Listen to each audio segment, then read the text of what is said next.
This morning, Maysol Castro is at Dallas-Fort Worth International Airport, where something amazing happened on Thursday. Yeah, for the first time in nearly 6 weeks, it was not 100 degrees or hotter in the city of Dallas. So, Maysol, who turned on the air conditioning down south yesterday?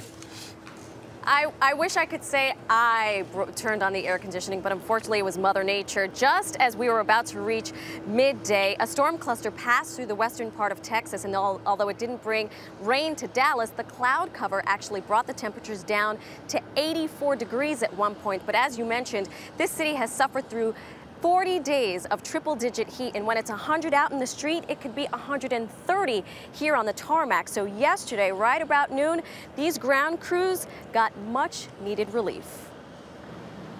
With the temperature hitting a high of 97, it was hard to notice that the Dallas-Fort Worth area got a break yesterday when it didn't break its own record of 41 consecutive 100-degree days. It's hotter than fish grease.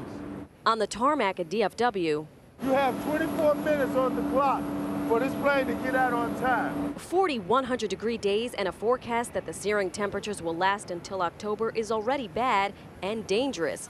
News for those who load the bags and fuel the planes. The minute we work our first assignment, let's say about 6 o'clock in the morning, we're soaked. Here, the baking sun combined with the blistering asphalt and searing engines can push what's called the surface temperature much higher than the 96 degrees registered here at midday. We're just measuring surface temperatures here, and this is still fairly early part of the day. Probably in the next couple hours, you're going to see that really increase. This is 123 degrees. Across Texas, all the scorching hot days combined with a statewide drought has hit local economies. Scott Coleman depends on water for his lawn installation business in Houston.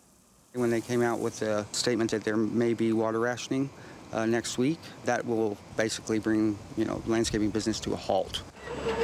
In Austin, the Public Works Department is trying to keep up with broken water lines, one cracking after the other from the heat. If you don't hydrate yourself the night before, you can stand a chance of heat stroke, heat stress, heat exhaustion.